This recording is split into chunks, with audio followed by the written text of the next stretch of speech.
तो ये कहानी है एक ऐसे यूनिवर्स की जहाँ के कल्टीवेटर सोल बीस्ट के साथ कॉन्ट्रैक्ट करते उन्हें अपना पेट्स बना लेते हैं ताकि वो इनका इस्तेमाल करते हुए खुद की कल्टीवेशन को और ज्यादा ताकतवर कर सके। हमारा हीरो मुयान भी इसी दुनिया से बिलोंग करता था, जहाँ एक दिन गलती से मुयान को एक गॉड लेवल का लिटिल मूनलाइट फॉक्स मिल गया। वो नहीं जानता कि ये मूनलाइट फॉक्स कितना ज्यादा खास है, क्योंकि इस मूनलाइट फॉक्स में एक 9 टेल डीमन फॉक्स के गॉड लेवल का ब्लड था, जो कि आने वाले फ्यूचर में इसे और भी ज्यादा ताकतवर कर देगा।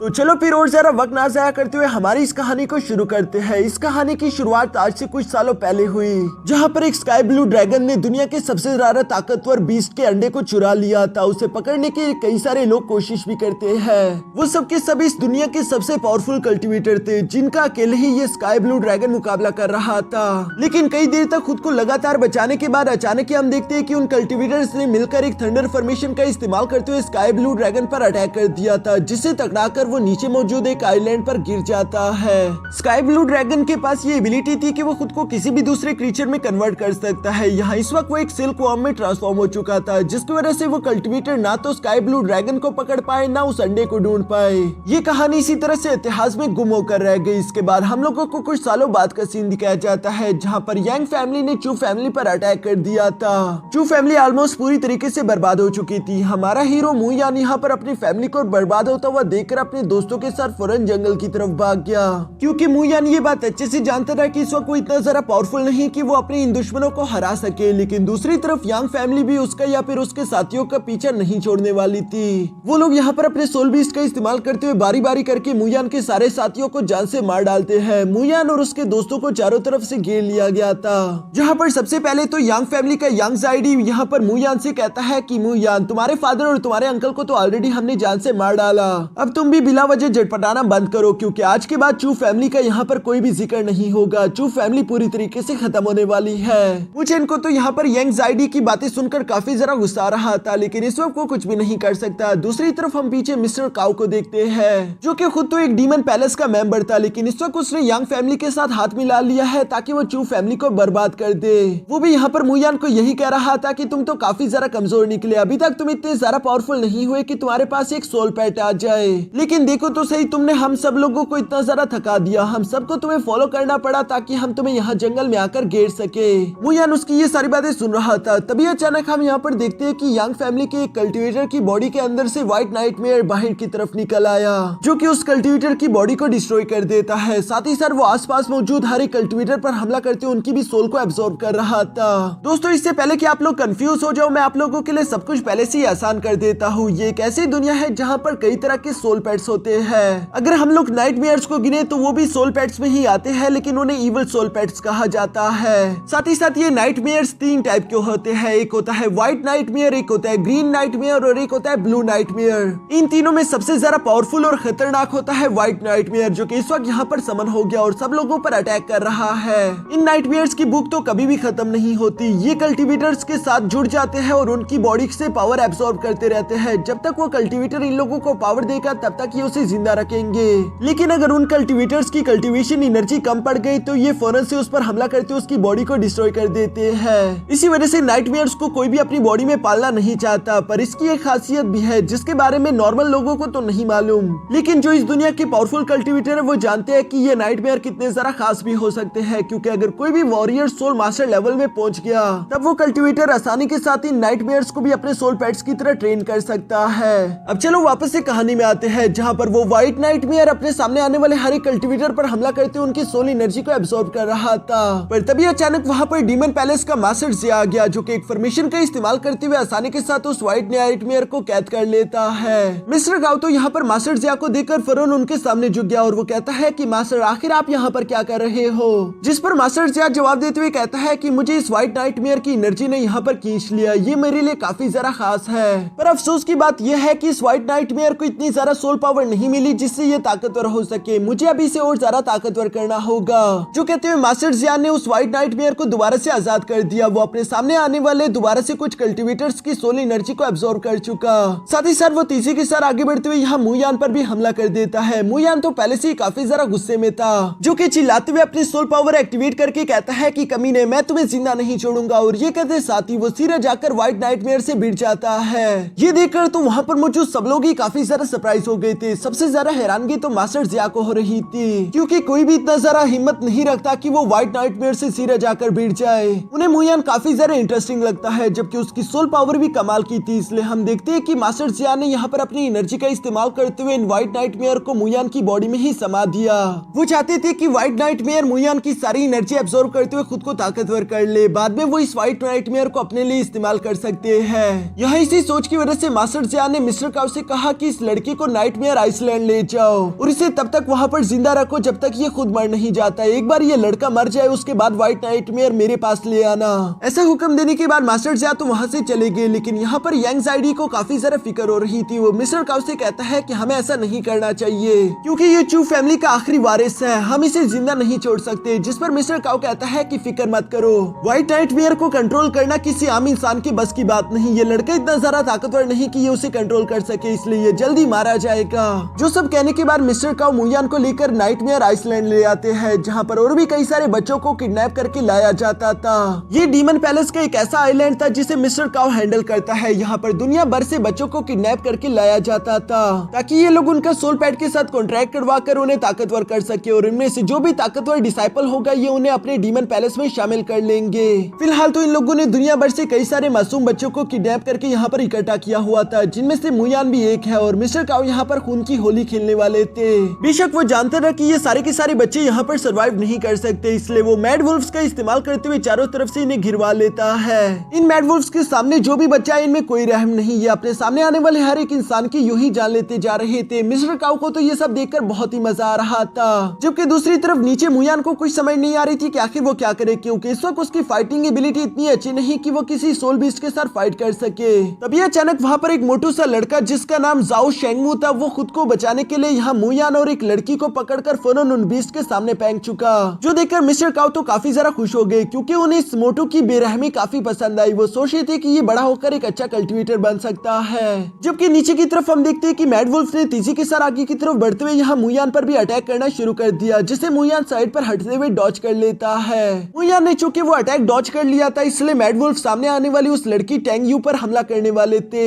मुयान जंप करते हुए फौरन उसे भी साइड पर हटाते हुए बचा लेता है। वो लड़की तो मुयान का शुक्रिया अदा कर रही थी, लेकिन मुयान जवाब देते हुए कहता है कि अभी तक ये जंग खत्म नहीं हुई। ये मैड वुल्फ्स काफी ज्यादा खतरनाक है, तुम्हें अपनी नजरें इन लोगों से नहीं हटानी होगी। तभी अचानक हम देखते हैं कि उस मैड वुल्फ ने तेजी के साथ आगे बढ़ते हुए यहाँ कुछ स्लैश का इस्तेमाल करते हुए अपने पंजों से मुयान पर हमला कर दिया, जिन्हें डॉज करने की मुयान अपनी पूरी कोशिश करता है, लेकिन चूंकि वो एक बीस्ट था इसलिए वो तेजी के साथ हमला करते हुए मुयान को हिट कर चुका। मुयान इस हमले की वजह से इंजर्ड भी हो चुका था, लेकिन इससे पहले कि वो मैड वुल्फ यहाँ मुयान की जान ले पाता, तभी अचानक हम देखते हैं कि वक्त खत्म हो गया और इस खून की होली को वहीं पर रोक दिया गया था, जो देखकर मिस्टर काउ को तो काफी ज्यादा गुस्सा आ गया। वो अपने सर्वेंट से सवाल करते हुए पूछते हैं कि आखिर तुमने ये रोक क्यों दिया, जिस पर सर्वेंट डर के मारे जवाब देते हुए कहता है कि आधे से ज्यादा बच्चे मारे जा चुके हैं और रूल के हिसाब से हमें आधे बच्चों को जिंदा रखना होगा, जिस पर तो मिस्टर काउ के पास भी अब कोई ऑप्शन नहीं बचता। वो अपने सामने मौजूद उन जिंदा बच्चों से कहते हैं कि मुबारक हो, तुम लोगों ने ये कंपटीशन सरवाइव कर लिया, इसलिए अब तुम लोगों को इजाजत है कि तुम लोग इस पूरे के पूरे आइलैंड में जिंदा फ्रीली घूम सकते हो।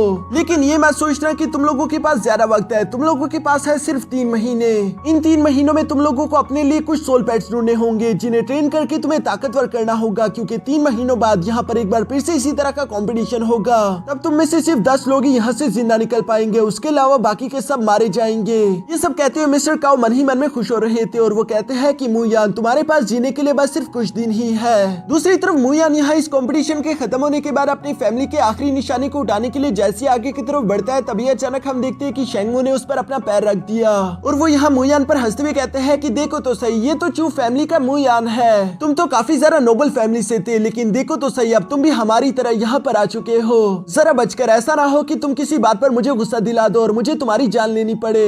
ऐसी बातें कहते हुए मोटू शेंगमू यहाँ मुयान पर हंसते हुए वहाँ से चला गया, जबकि मुयान उसकी परवाह नहीं करता, बल्कि वो अपना पेडेंट उठाकर वापस से अपने रूम में आ चुका, जहाँ वो अपनी आज की फाइट में मिले हुए जख्मों पर मलहम पट्टी लगा ही रहा था, लेकिन ये उसके लिए मुश्किल है। तभी अचानक हम देखते हैं कि वही लड़की टैंग यू भी वहाँ पर आ गई, जो कि मुयान से कहती है कि लाओ मैं तुम्हारी मदद कर देती हूँ। इसके बाद हम देखते हैं कि टैंग यू ने वो मरहम पट्टी मुयान के जख्मों पर लगा दी थी। साथ ही साथ वो मुयान का शुक्रिया भी अदा करती है, क्योंकि मुयान ने आज उसकी जान बचा ली, जिस पर मुयान जवाब देते हुए कहता है कि अभी तक तुम्हारी जान बचे नहीं, इतनी जल्दी खुश मत हो, क्योंकि ये नाइटमेयर आइलैंड है, यहाँ पर मौत का कोई पता नहीं चलता। टैंग यू तो ये सुनकर काफी ज्यादा परेशान हो चुकी थी और वो मुयान को जवाब देते हुए कहती है कि हाँ तुमने बिल्कुल सही कहा। जबकि दूसरी दूसरी तरफ मुयान यहाँ बिना वक्त जाया करते हुए फौरन अपना डैगर लेकर रात के अंधेरे में ही बाहर की तरफ रवाना हो गया ताकि वो जल्द से जल्द अपने लिए एक सोल पैड ढूंढ सके।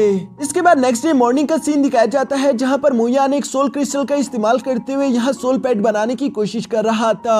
पहले दिन मुयान को यहाँ पर अपने सामने एक रेड कलर की फॉक्स देखती है जो कि मुयान का सोल क्रिस्टल खाकर वहाँ से भाग गई। मुयान उस फॉक्स को नहीं पकड़ना चाहता था क्योंकि वो काफी जरा कमजोर है, बल्कि वो कहता है कि यार मेरा सोल क्रिस्टल बेवजह जाया हो गया। पर साथ ही साथ मुयान को ये बात समझ नहीं आ रही थी कि आखिर उस रेड कलर के फॉक्स के माथे पर एक मून का निशान कैसे था। इसके बाद नेक्स्ट डे हम देखते हैं कि मुयान एक बार फिर से चारा बिछाकर दोबारा से दरख्त के ऊपर चढ़ गया था जहाँ पर वो अपने शिकार के आने का इंतजार करता है। साथ ही साथ उसे भूख लग गई थी तो वो कुछ खा भी रहा था। तभी अचानक उसे झाड़ियों में कुछ हिलता हुआ दिखता है जो कि कोई और नहीं बल्कि एक सिल्क वॉर्म था। जो सिल्क वॉर्म तो मुयान को भूखा लगा, इसलिए मुयान अपना थोड़ा सा खाना उस सिल्क वॉर्म को भी खिलाने के लिए पेश कर देता है। और दोस्तों आप लोग तो जानते ही होंगे कि आखिर ये सिल्क वॉर्म कितना ज्यादा पावरफुल और खतरनाक हो सकता है। मुयान को तो अभी तक इस बात का कोई अंदाजा नहीं, वो तो उसे क्यूट समझकर बस अपने पास रख लेता है। इसके बाद तभी अचानक मुयान को नीचे की तरफ एक बीस्ट दिखाई दिया जो कि लेवल 9 का बीस्ट था। लेकिन मुयान जानता था कि वो इतने ज्यादा पावरफुल बीस्ट को भी अपने कंट्रोल में नहीं रख सकता, इसलिए इसे पकड़ने का भी कोई फायदा नहीं। यहाँ उस पावरफुल बीस्ट के जाने के बाद मुयान जब थोड़ा सा निराश हो ही चुका था तभी अचानक उसके सामने एक ब्लू कलर की स्टार फॉक्स आ जाती है जो कि मुयान के बिछाए हुए चारे की तरफ फौरन से बढ़ते हुए उसे खा चुकी। मुयान को ये देखकर काफी ज्यादा अफसोस हुआ क्योंकि वो भी सिर्फ एक लेवल 2 की बीस्ट है। मुयान उसे अपना सोल क्रिस्टल छीनना चाहता था लेकिन तब तक वो फॉक्स वहाँ से भाग गई, यानी कि मुयान का बिछाया हुआ चारा एक बार फिर से जाया हो गया।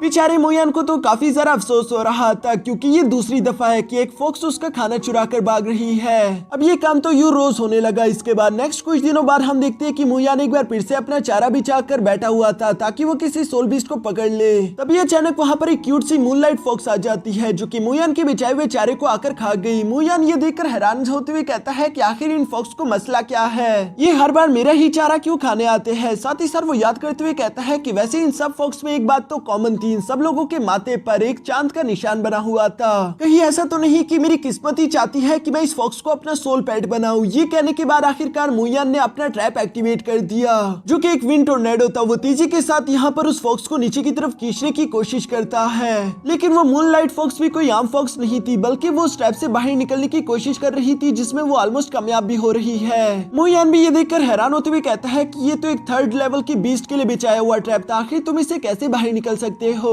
क्योंकि तुम मुझे इतने ज्यादा ताकतवर तो नहीं लगते। दूसरी तरफ वो मूनलाइट फॉक्स यहाँ से अपनी जान बचाकर भागने ही वाला था। तभी अचानक हम देखते हैं कि मुयान का वो सिल्क वॉर्म अपने सिल्क का इस्तेमाल करते हुए फौरन से मूनलाइट फॉक्स को जकड़ चुका जिसकी वजह से वो भाग नहीं पाती। मुयान भी ये देखकर सरप्राइज होते हुए कहता है कि मेरे नन्हे दोस्त, मुझे मालूम नहीं था कि तुम्हें सिल्क फेंकने भी आता है। साथ ही साथ मुयान जब यहाँ नीचे मौजूद लिटिल मूनलाइट फॉक्स के पास आया तो वो पहले तो मुयान से डर रही थी। मुयान भी उसे आराम से देखते हुए समझ जाता है कि इसे तो चोट लगी है और वो ये भी समझ गया था कि ये मूनलाइट फॉक्स तो एक म्यूटेटेड फॉक्स है। म्यूटेटेड बीस्ट असल में ऐसे बीस्ट होते हैं जो कि लो लेवल से खुद को हाई लेवल में ट्रांसफॉर्म कर सकते थे। इस तरह की म्यूटेटेड बीस्ट मिलना काफी जरा रेयर है क्योंकि हम जानते हैं कि मूनलाइट फॉक्स पहले एक नॉर्मल फॉक्स थी जो कि रेड कलर में थी।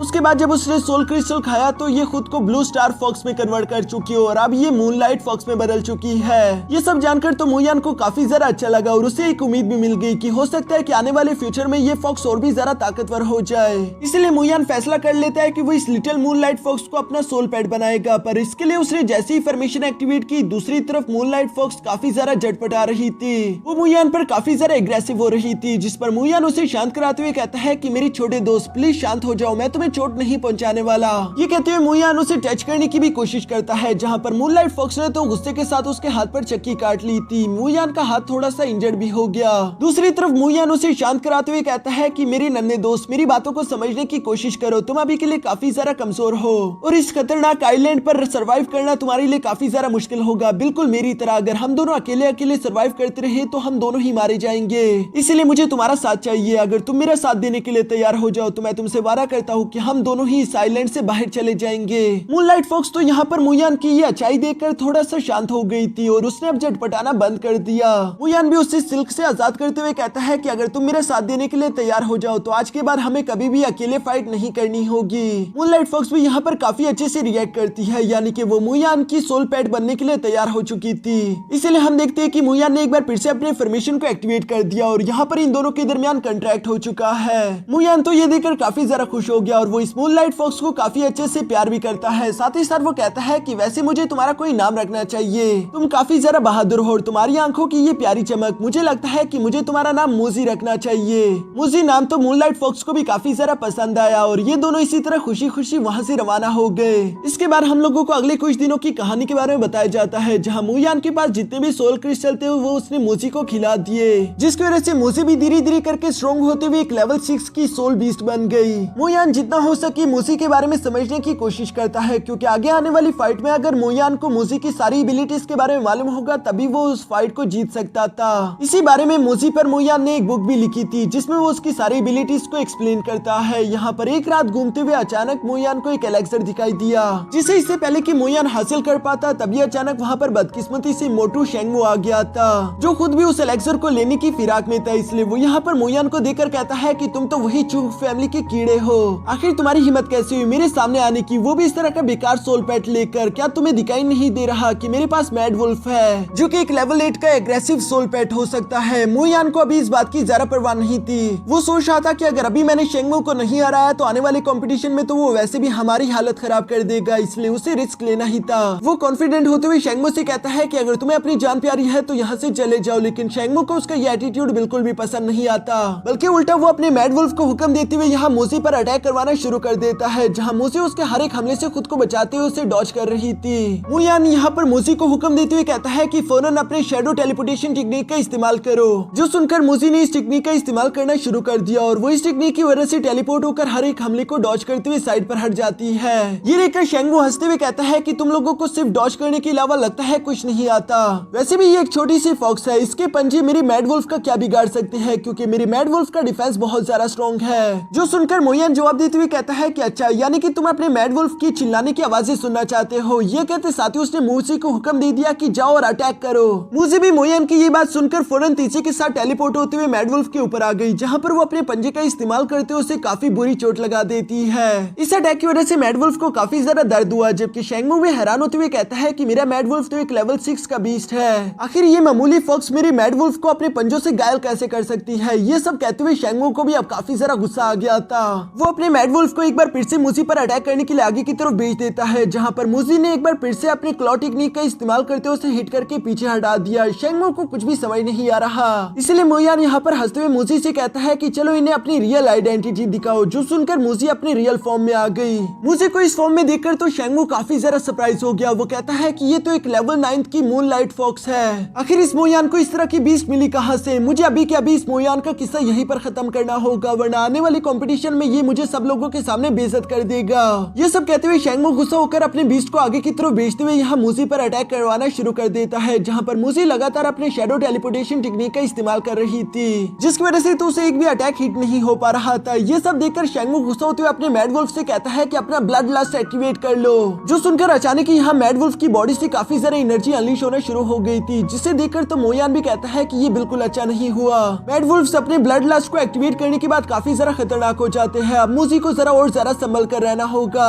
दूसरी तरफ हम देखते हैं कि यहाँ ब्लड लस्ट को एक्टिवेट करने की वजह से मैड वुल्फ की रफ्तार काफी तेज हो चुकी थी। वो तेजी के साथ आगे की तरफ बढ़ते हुए मूजी को हिट करने ही वाला था, लेकिन लास्ट मोमेंट पर मुयान उसे हुक्म देते हुए कहता है कि शैडो टेलीपोर्टेशन टेक्निक को एक्टिवेट करो, जो सुनकर मूजी उसे एक्टिवेट करते हुए दूर हट गई। और दूसरी तरफ शेंगमू यहाँ पर अपने मैड वुल्फ से कहता है कि इस फॉक्स को सांस मत लेने दो, जो सुनकर वो मैड वुल्फ ऐसा ही करता रहा। वो लगातार मूजी पर अटैक्स करता जा रहा था, जहाँ मुयान मूजी से कहता है कि ये दूरी बनाकर रखो जब तक मैं कुछ सोच नहीं लेता, जो सुनकर मूजी भी तेजी के साथ टेलीपोर्ट होते हुए एक दरख्त के ऊपर चढ़ गई। लेकिन दूसरी तरफ शेंगमू अब गुस्सा होते हुए मूजी से कहता है कि अगर तुम अभी के अभी नीचे नहीं आई तो मेरा मैड वुल्फ तुम पर नहीं बल्कि तुम्हारे मालिक मुयान पर हमला करेगा, जो सुनकर तो मूजी को मजबूरन नीचे आना पड़ा। अब वो भाग नहीं सकती थी, बल्कि वो सामने से मैड वुल्फ का मुकाबला करने की कोशिश करती है, जहाँ मैड वुल्फ उस पर भारी पड़ने लगा। ये देखकर तो मुयान भी मूजी की जान बचाने के लिए अपना डैगर निकालकर आगे की तरफ बढ़ते हुए मैड वुल्फ पर हमला करने की कोशिश करता है, लेकिन मैड वुल्फ ने फौरन जंप करते उसके हाथ को जकड़ लिया। मूजी की हालत तो ऑलरेडी खराब हो चुकी थी, जबकि दूसरी तरफ मैड वुल्फ यहाँ पर मुयान की भी जान लेने वाला था। ये सब देखकर शेंगमू बहुत ही खुश हो जाता है। यहाँ सिचुएशन काफी ज्यादा खराब हो चुकी थी। मूजी अपनी जगह पर खड़ी नहीं हो पा रही, जबकि उसे मुयान की चिल्लाने की आवाजें आ रही थी। ये सब चल ही रहा था कि तभी अचानक यहाँ पर चांदनी रोशनी मूजी की बॉडी पर पड़ना शुरू हो गई, जिसकी वजह से मूजी की बॉडी से बहुत ज्यादा एनर्जी अनलीश हो जाती है। उसकी बॉडी पर लगा हुआ हर एक जख्म खुद ब खुद ही हील हो गया, जो देखकर मुयान या फिर शेंगमू दोनों को ही कुछ समझ नहीं आ रहा था। जबकि अब मूजी एक बार फिर से अपने पैरों पर खड़ी हो चुकी थी और वो दिखने में अब पहले से काफी ज्यादा पावरफुल और खतरनाक लग रही है। उसकी आंखों से काफी ज्यादा खतरनाक ऑरा निकल रहा था, जबकि साथ ही साथ वो यहाँ पर अपने डबल किल स्लैश टेक्निक का इस्तेमाल करते हुए फौरन उस मैड वुल्फ को वहीं पर जान से मार डालती है।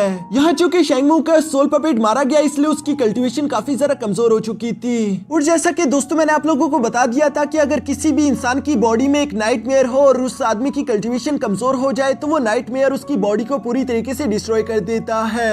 यहाँ पर भी बिल्कुल ऐसा ही हुआ, क्योंकि शेंगमू की बॉडी में भी एक ग्रीन कलर का नाइटमेयर था जो कि बाहर आते उसकी बॉडी को जलाकर राख कर चुका। मुयान तो ये सब देखकर अपने मन में कहता है कि मुझे जल्द से जल्द खुद को ताकतवर करना होगा, क्योंकि अगर मैं ताकतवर ना हुआ तो मेरा भी बिल्कुल शेंगमू जैसा हाल होगा, क्योंकि मेरी बॉडी में भी एक व्हाइट नाइटमेयर है। यहाँ ये सब कहने के बाद मुयान अपने सामने मौजूद उस मैड वुल्फ की बॉडी से उसका सोल क्रिस्टल बाहर निकाल लेता है, जिसे लेने के बाद ये दोनों अभी वहाँ से जाने ही वाले थे कि तभी अचानक मोयान के सर में काफी ज्यादा दर्द होने लगा और वो परेशान होते हुए कहता है कि नहीं, ये बिल्कुल अच्छा नहीं हो रहा। आखिर व्हाइट नाइटमेयर इतनी जल्दी एक्टिवेट कैसे हो गया?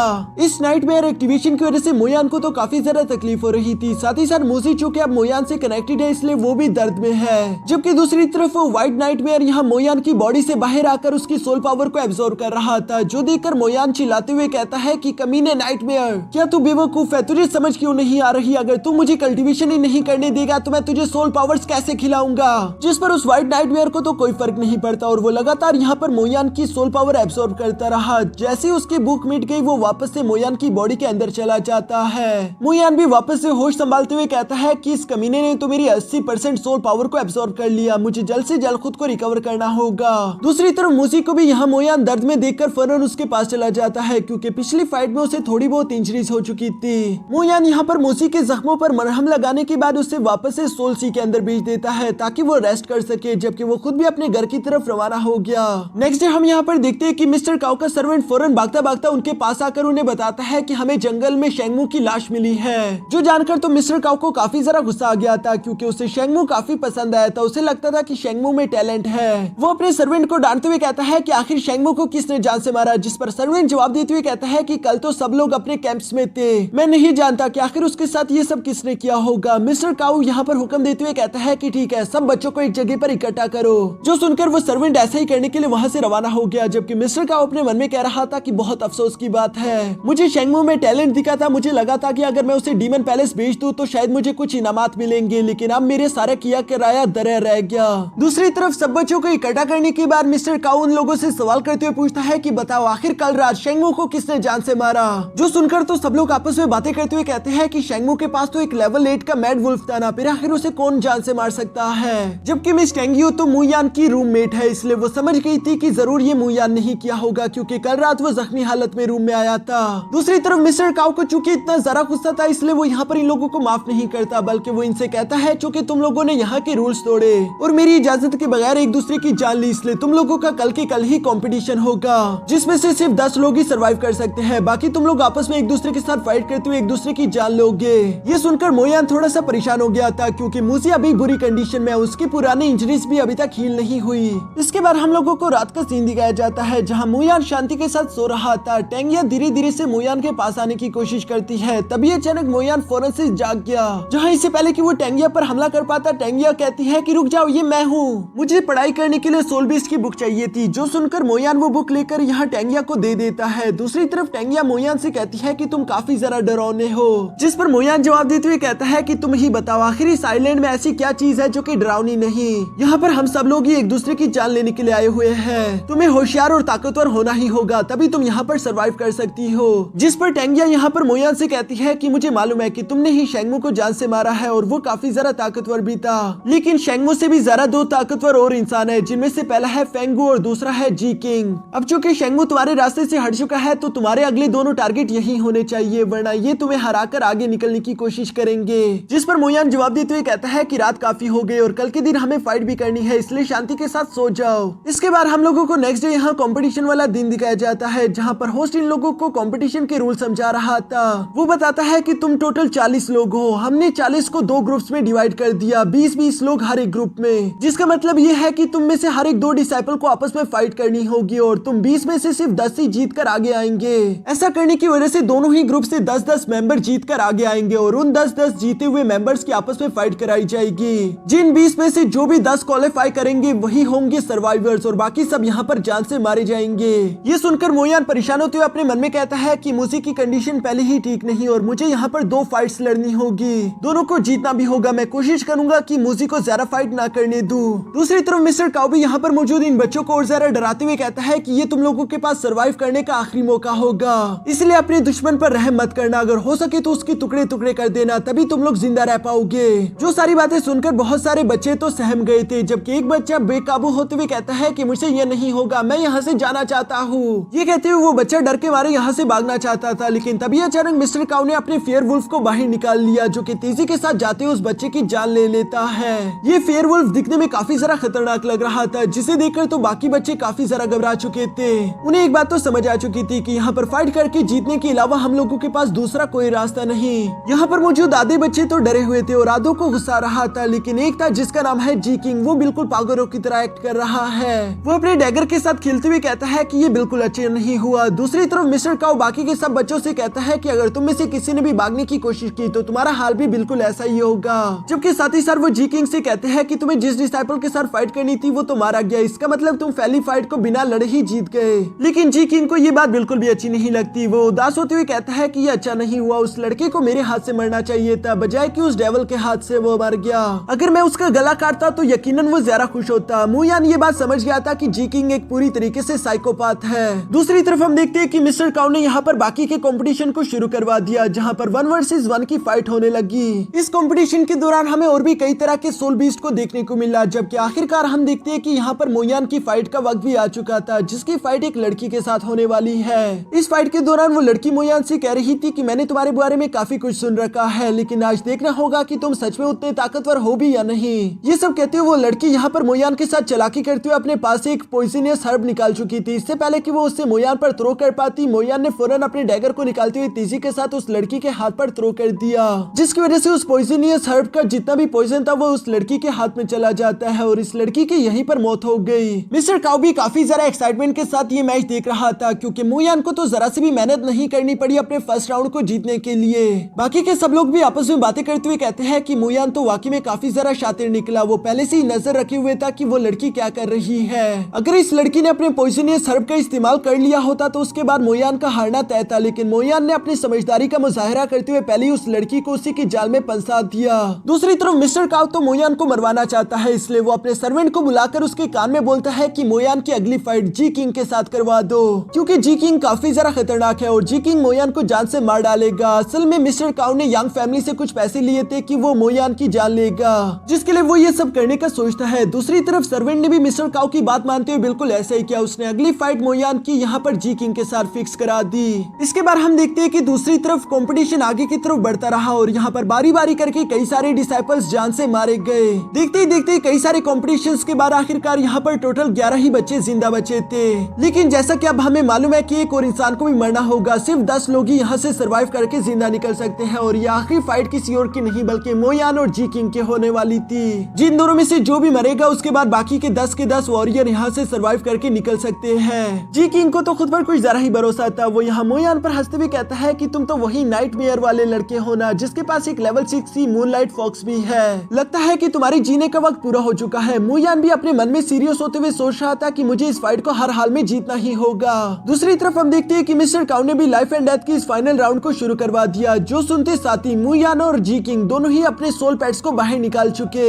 जबकि साथ ही साथ हम देखते हैं कि जी किंग ने यहाँ पर चालाकी करते हुए अपने डैगर का इस्तेमाल करते हुए मोयान पर हमला भी कर दिया था, लेकिन मोयान उसे हिट करते हुए साइड पर हटा चुका। जी किंग हंसते हुए कहता है कि मुझे माफ कर देना, मेरा डैगर मेरे हाथ से छूट गया। साथ ही साथ हम देखते हैं कि जी किंग का जो सोल पपेट था वो एक स्केली सरपेंट है। स्केली सरपेंट अपने पॉइजन के लिए काफी ज्यादा फेमस है। जी किंग उसे हुक्म देते हुए कहता है कि आगे बढ़ो और इस फॉक्स को जकड़ लो। दूसरी तरफ हम देखते हैं कि मूसी भी बिना वक्त जाया करते हुए तेजी के साथ जंप करते हुए यहाँ स्केली सरपेंट पर अटैक कर देती है, जहाँ पर उसके पंजों का स्केली सरपेंट पर जरा सा भी असर नहीं हुआ।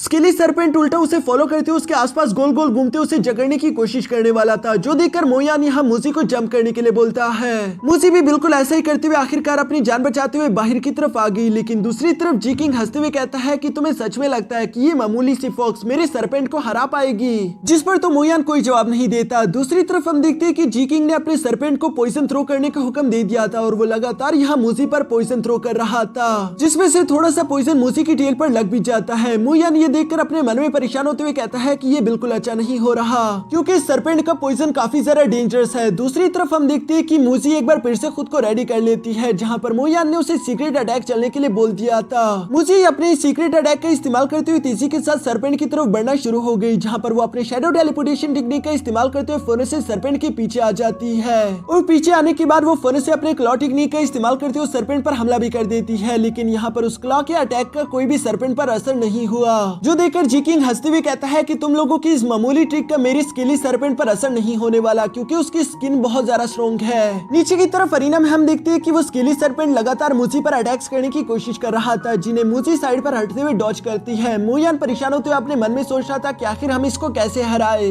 वो सिचुएशन को समझने की कोशिश करता है, तभी अचानक हम देखते हैं कि मूजी के दिमाग में एक आइडिया आ गया। वो फौरन अपने डैगर का इस्तेमाल करते हुए यहाँ जी किंग पर हमला कर चुका, जो देखकर वो स्केली सरपेंट अपने मालिक को बचाने के लिए फौरन उसके आसपास घूम जाता है ताकि वो उसे प्रोटेक्ट कर सके। और मूचिन की यही तो चाल थी। वो यहाँ पर मूजी को हुक्म देते हुए कहता है कि यही मौका है, आगे बढ़ो, क्योंकि इस वक्त वो सरपेंट अपनी जगह से मूव नहीं कर पाएगा। मूजी भी इस मौके का फायदा उठाते हुए मूनलाइट स्प्लैश का इस्तेमाल करते हुए कई सारे हमलों से उस सरपेंट पर अटैक कर चुकी थी, जिन हमलों की वजह से मूजी बहुत वीक हो चुकी थी। उसके पैरों ने कांपना शुरू कर दिया था और उस पर पॉइजन का भी धीरे धीरे असर हो रहा है। लेकिन दूसरी तरफ उस स्केली सरपेंट की बॉडी इतनी ज्यादा सख्त थी कि उस पर एक भी स्ट्राइक का असर नहीं हुआ था। बाहर की तरफ मौजूद ऑडियंस में से एक लड़की यहाँ पर टेंग्यू से कहती है कि तुम्हारा रूममेट तो हारने वाला है, क्योंकि तुम देख पा रही हो कि उसका बीस्ट कितना ज्यादा कमजोर हो गया। जिस पर टेंग्यू जवाब देते हुए कहती है कि तुम नहीं जानती कि मोयान क्या कर सकता है, इतनी जल्दी कोई भी फैसला मत करो। जबकि साथ ही साथ वो अपने मन में मोयान के लिए प्रे करते हुए कह रही थी कि मोयान तुम्हें जीतना ही होगा। ये सुनकर साथ मौजूद वो लड़की कहती है कि लगता है तुम्हें मोयान से प्यार हो गया, इसलिए तुम ये बहकी बहकी बातें कर रही हो, वरना सब लोग देख पा रहे हैं कि मोयान यहाँ पर हार जाएगा। नीचे की तरफ जी किंग भी हंसते हुए मोयान से यही कह रहा था कि तुम्हारी ये फॉक्स तो मेरी स्नेक का डिफेंस पेनिट्रेट नहीं कर पा रही, तो क्यों ना अब मैं तुम्हारी इस फॉक्स को जान से मार डालूं, एटलीस्ट मेरे स्नेक का पेट तो भर जाएगा। जो सब कहते हुए जी किंग ने हंसते हुए यहाँ पर अपने स्केली सरपेंट से कहा कि अपनी इवल बाइट टेक्निक का इस्तेमाल करो। जो सुनते साथ ही अचानक हम देखते हैं कि उस स्केली सरपेंट की एनर्जी बदल गई थी और एक पिंक कलर का औरत से चारों तरफ से घेर चुका था। मोयान भी ये देखकर बहुत ज्यादा परेशान हो जाता है, क्योंकि सब लोगों को ये बात मालूम थी कि अगर स्केली सरपेंट ने अपनी इवल बाइट टेक्निक को एक्टिवेट कर लिया तो उसकी बॉडी में कितना सारा पॉइजन आ जाता है। इस टेक्निक से तो कोई भी सोल पेट नहीं बच सकता। सब लोगों को लग रहा था कि अब तो मूजी जान से मारी जाएगी, जबकि दूसरी तरफ मोयान को मूजी पर पूरा भरोसा था। वो मूजी से कहता है कि अगर तुम्हें मुझ पर भरोसा है तो तुम्हें आखिरी दफा मेरे लिए ये करना होगा, इस रिस्क को उठाए बगैर हमारे पास दूसरा कोई रास्ता नहीं। जो सुनकर मूजी भी बिना अपनी जगह से हिले हुए अपनी मूनलाइट टेक्निक को एक्टिवेट कर लेती है, जो देखकर तो सब लोग हैरान हो गए कि आखिर ये मूजी कर क्या रही है। उसकी तरफ इतना जरा खतरनाक सरपेंट बढ़ रहा है, लेकिन वो अपनी जगह से मूव करते उस अटैक को डॉज करने की कोशिश नहीं कर रही, बल्कि वो पागलों की तरफ अपने शैडो डांसिंग टेक्निक को एक्टिवेट करते हुए तेजी के साथ जंप करते हुए खुद ही यहाँ स्केली सरपेंट के मुंह के अंदर घुस गई। जो देखकर तो जी किंग हंसते हुए कहता है कि तुम्हारे फॉक्स को तो मरने की कुछ जरा ही जल्दी थी, लेकिन दूसरी तरफ मोयान को उस पर पूरा भरोसा था। वो यहाँ पर कहता है कि चलो अपने मूनलाइट सोर्ड टेक्निक को एक्टिवेट करो, जिसकी वजह से तो उस सरपेंट को काफी ज्यादा तकलीफ हो रही थी। ये देखकर तो जी किंग की भी सारी की सारी हंसी हवा में उड़ जाती है। बाकी के सब लोग भी ये देखकर काफी ज्यादा हैरान हो गए थे कि आखिर ये मूजी और मोयान कर क्या रहे हैं। तभी अचानक हम देखते हैं कि उस सरपेंट की बॉडी के अंदर से कई सारे स्लैश लग गए, और ये किसी और ने नहीं बल्कि मूजी ने किए थे। ये बात हम अच्छे से जानते हैं कि स्केली सरपेंट की बाहर की बॉडी काफी ज्यादा सख्त थी, इसलिए मोयान के प्लान के मुताबिक मूजी उसकी बॉडी के अंदर चली गई और अंदर से बॉडी नरम थी, इसलिए उसने स्लैश का इस्तेमाल करते हुए उसको अंदर से ही काट डाला।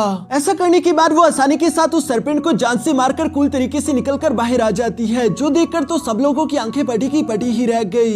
जी किंग को तो ये सब देखकर यकीन ही नहीं आ रहा था, लेकिन वो ये बात भी जानता है कि वो किसी भी नाइटमेयर के हाथों खुद को डिवोर नहीं करेगा, बल्कि वो उल्टा ही शर्मिंदगी से बचने के लिए वहाँ पर मौजूद डैगर को उठाकर खुद ही अपना गला काट लेता है, क्योंकि उसको यही मौत मंजूर थी। मोयान यहाँ पर जी किंग को देखते हुए बोलता है कि ये पूरी तरीके से पागल हो चुका था। मोयान को उसकी जरा सी भी परवाह नहीं, बल्कि वो मूजी को वापस से अपने सोल स्पेस में बेच चुका। साथ ही साथ वो अपने डैगर उठाकर वहाँ से जाने ही वाला था, लेकिन पीछे की तरफ मिस्टर काओ गुस्सा होते हुए अपनी एनर्जी एक्टिवेट करके कहता है कि मैं समझ गया, तुम ही हो वो इंसान जिसने उस रात शेंगमू को जान से मारा था, और तुमने साथ ही साथ मुझसे झूठ भी बोला, अब तुम्हें इसकी सजा मिलेगी। ये सब बोलते हुए मिस्टर काओ अपने फेयरवुल्फ को लेकर फोनो से अरीना में जंप कर देता है, जहाँ पर वो धीरे धीरे मोयान के पास आकर उसे तकलीफ पहुंचा रहा था। मूजी जो कि मोयान के इस वक्त सोल स्पेस में थे, उससे काफी जरा गुस्सा आ जाता है। वो बाहर की तरफ आते हुए मिस्टर काउस पर हमला करना चाहती थी, लेकिन मोयान उसे समझाते हुए कहता है कि नहीं, तुम इस वक्त बहुत ज्यादा इंजर्ड हो, तुम बाहर नहीं आ सकती, वरना ये तुम्हें जान से मार डालेगा। मोयान जितना हो सके मूजी को बाहर आने से रोकने की कोशिश कर रहा था, जबकि दूसरी तरफ मूजी को मोयान की परवाह थी, इसलिए उसकी बेशक जान ही क्यों ना चली जाए, लेकिन वो बाहर आकर मोयान को प्रोटेक्ट करना चाहती है। यहाँ इससे पहले कि मिस्टर काओ मोयान को जान से मार पाता या फिर मोजी बाहर निकल पाती, तभी अचानक हम लोगों को यहाँ पर मिस्टर जिया की आवाज आ गई,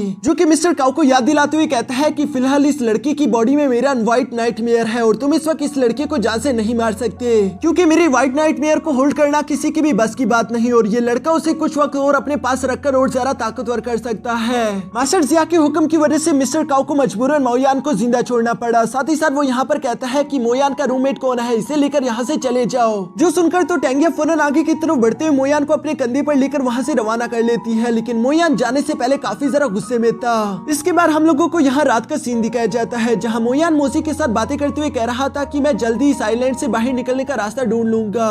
साथ ही सर वो मोजी से कहता है कि मैं ये बात अच्छे से जानता हूँ कि तुम्हें मिस्टर काओ पर काफी जरा गुस्सा आ रहा है, मेरे भी दिल में उसके लिए बहुत ज्यादा नफरत है। हम उससे अपनी बेइज्जती का बदला जरूर लेंगे और मैं तुमसे ये भी वादा करता हूँ कि आज के दिन जो कुछ भी हुआ वो मैं तुम्हारे साथ दोबारा कभी नहीं होने दूंगा। जिस पर तो मोजी भी चांद की तरफ देखते हुए हाउल करती है और अचानक ही हम देखते हैं कि उसका लेवल एक बार फिर से ब्रेक थ्रू हो गया। ये देखकर मोयान काफी जरा खुश हो जाता है और चूंकि उसने मैड वुल्फ को जब जान से मारा था तो उसे एक सोल क्रिस्टल मिला था। मोयान इस वक्त उस क्रिस्टल को यहाँ पर बाहर निकालते हुए उसका इस्तेमाल करते हुए मोजी को और ज्यादा अपग्रेड करने की कोशिश करता है, जहाँ इस सोल क्रिस्टल को पूरी तरीके से एब्सॉर्ब करने की वजह से अचानक ही हम देखते हैं कि मोजी के पंजे पहले से लंबे हो गए। साथ ही साथ उसकी बॉडी में और भी थोड़े बहुत चेंजेस आ चुके थे, जिसकी वजह से अब वो एक चार्मिंग मून फॉक्स बन चुकी थी। ये देखकर तो मोयान खुश होते हुए कहता है कि तुम एक म्यूटेटेड फॉक्स हो, ये काफी जरा कमाल की बात है, जिसका मतलब ये है कि अगर मैं तुम पर मेहनत करूँ तो तुम इस दुनिया के सबसे ज्यादा स्ट्रॉन्गेस्ट सोल बीस्ट बन सकते हो। ये सब कहते हुए मोयान काफी जरा खुश होते हुए यहाँ पर मोजी को लगातार प्यार करता रहा। दूसरी तरफ सीन शिफ्ट होकर यहाँ मिस्टर काओ पर आ गया, जिससे बेशक मोयान को मिस्टर जिया के कहने पर जिंदा तो छोड़ दिया था, लेकिन उसे अभी भी इस बात का अफसोस हो रहा था और वो गुस्से में कहता है कि आखिर अब मैं क्या करूँ, यांग फैमिली मुझसे चाहती है कि मैं मोयान को जान से मार डालूं, मुझे जल्द से जल्द इसका कुछ न कुछ बंदोबस्त करना होगा। ये सब सोचने के बाद वो अपने सर्वेंट को वहाँ पर बुला लेता है, जिसके साथ वो एक बार फिर से अपने कोई शैतानी प्लान को डिस्कस कर रहा था और यहाँ पर इसी के साथ हमारा ये एपिसोड यहीं पर खत्म हो गया। दोस्तों ये सीरीज आगे बढ़कर और भी ज्यादा अच्छी होने वाली है, क्योंकि मोजी में काफी ज्यादा पोटेंशियल है कि वो खुद को और ज्यादा ताकतवर कर सके, जबकि साथ ही साथ मोयान के पास भी व्हाइट नाइटमेयर है। एक टाइम आएगा जब वो सोल मास्टर बन जाएगा और उसके बाद वो इस नाइटमेयर पर काबू करते हुए खुद भी एक डीमन की तरह ट्रांसफॉर्म होकर फाइट कर सकता है, जो सब देखने में यकीनन बहुत ज्यादा मजा आएगा। तो अगर आप लोगों को ये वीडियो अच्छी लगी तो प्लीज वीडियो को लाइक कर देना और चैनल को सब्सक्राइब कर देना, क्योंकि इसके आगे के एपिसोड भी हमारे इसी चैनल पर आते रहेंगे।